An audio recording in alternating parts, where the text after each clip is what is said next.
SADHGURU'S teachings.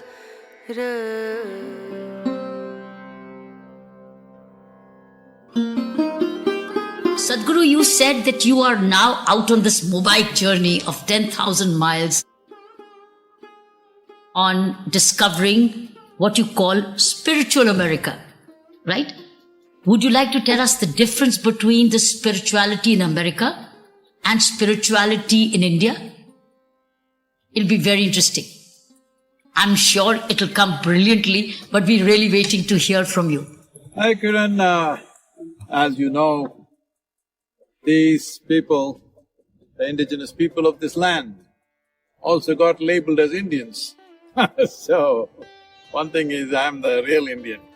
Their identity was a mistake. But the Indian spiritual process is highly sophisticated. We've had enormous amount of time to dwell upon and evolve various systems. We build structures to enclose human experience in different ways. The alchemical processes of India are unparalleled, but there is a sophistication, there is a complexity, and because of this sophistication and complexity, over a period of time, from generation to generation, there naturally are distortions, use and abuse of variety of things have happened. Here the Native American spirituality, I want you to imagine this. Let's say, even a few hundred years ago, this is a wide open country. So, when men and women just sat, gazing at open plains, which runs for hundreds of miles, without any interruption from anywhere, simply sitting there and gazing at the land.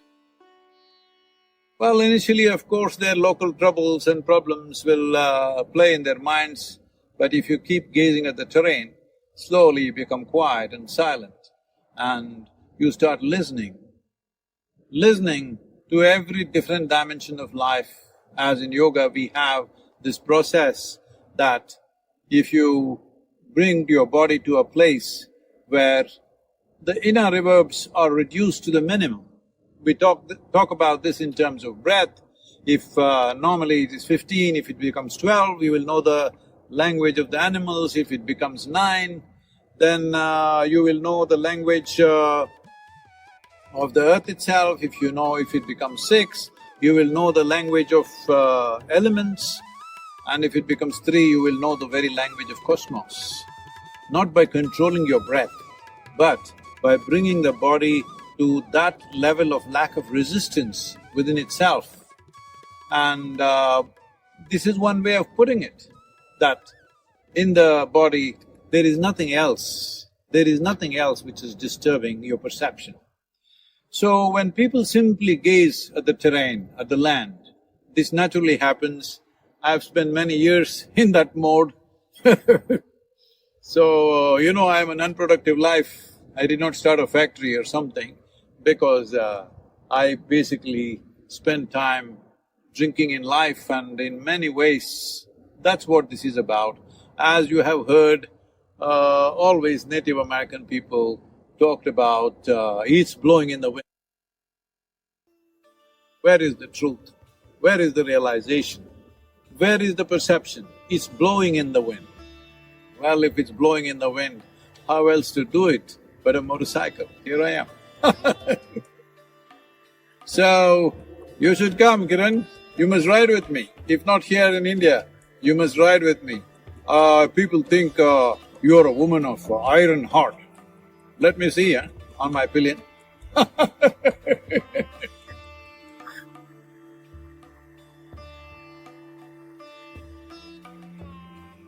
Our book on karma has been overdue because the word karma has gone everywhere in the world, become part of almost every language. But what karma means, the level of misunderstanding and misinterpretation of this word It's phenomenal. So I thought it's time to release a book on karma as a guide to craft one's destiny.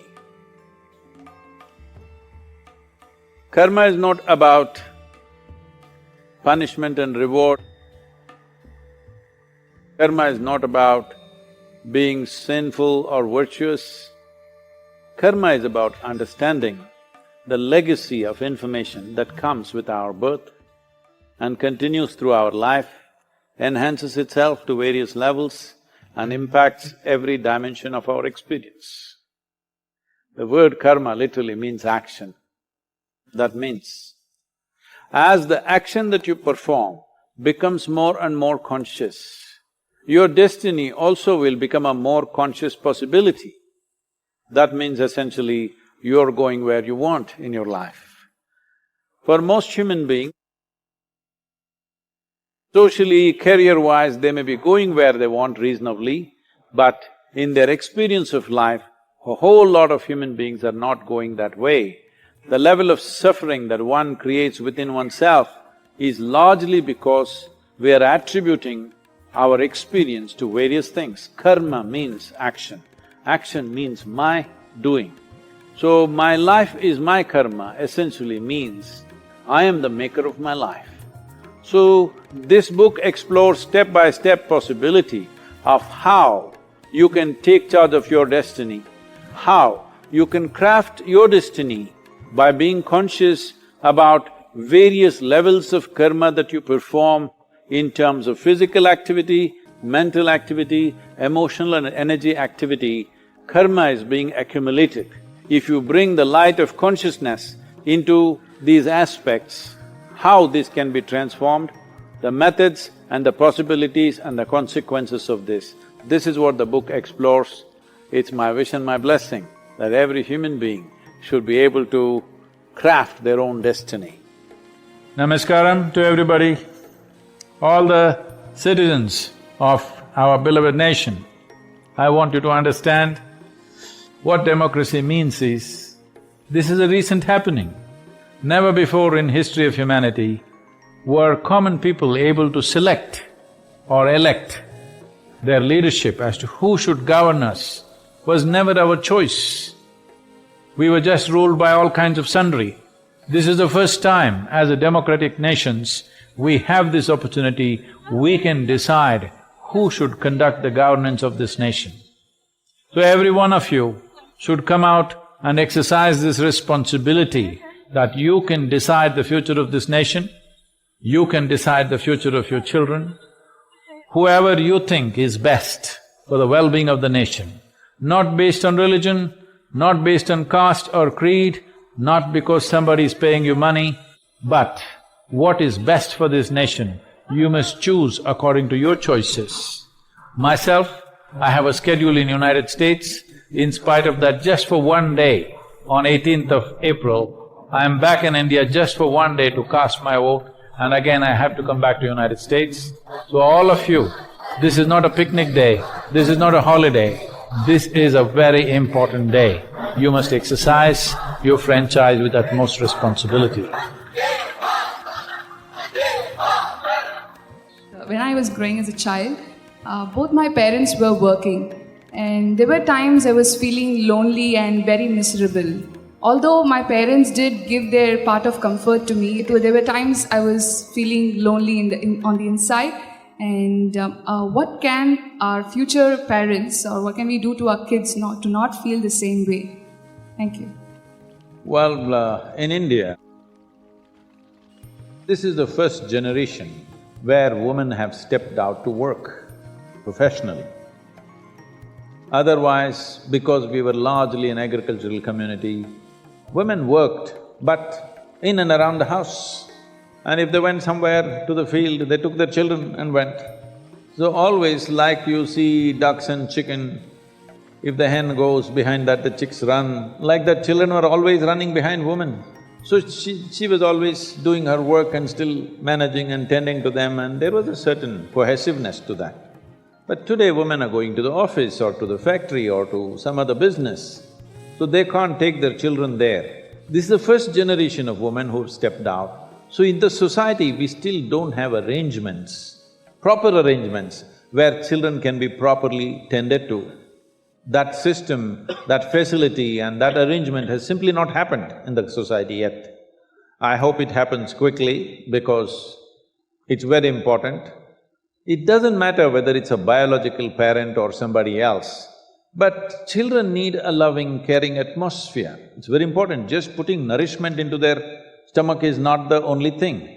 They need some tending, attending to. Somebody should smile at them, somebody should laugh at them, somebody should do something with them, play with them.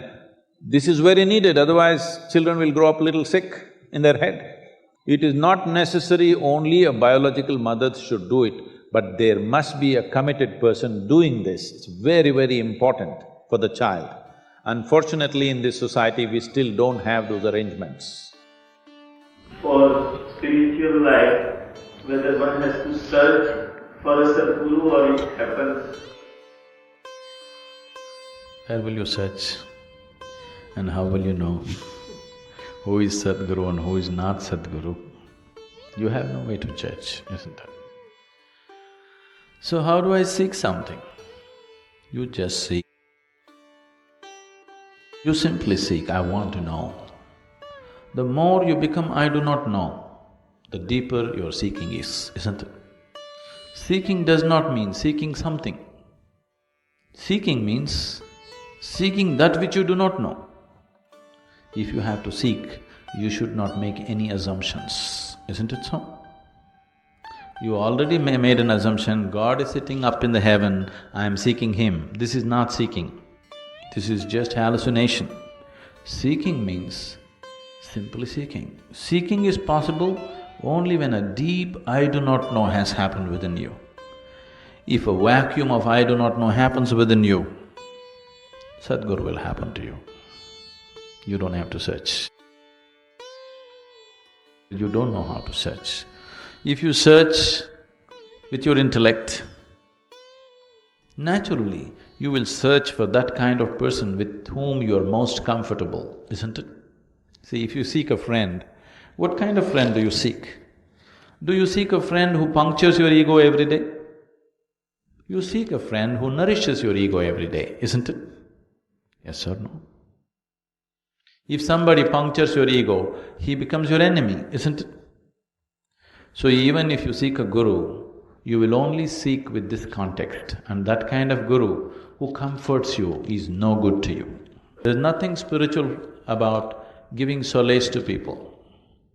It is just a psychological comfort, which your family can offer, which your dog can offer. Dog is good solace for you, isn't it? Yes or no? You have pets at home? They can be a great source of solace for you, isn't it so? You don't need a god for solace. You seek the beyond, not for solace, but for liberation, to become free from everything that you are right now. So if you are seeking a guru for solace, there are many. If you are seeking a guru for liberation, then if you sit with him, you feel threatened, you want to run away from him. But at the same time, you don't want to leave him for a moment. If you constantly feel threatened by him, at the same time you want to be with him, that means he's a good guru for you. If you're very comfortable with him, he is a no good guru for you. You must be constantly uncomfortable with him.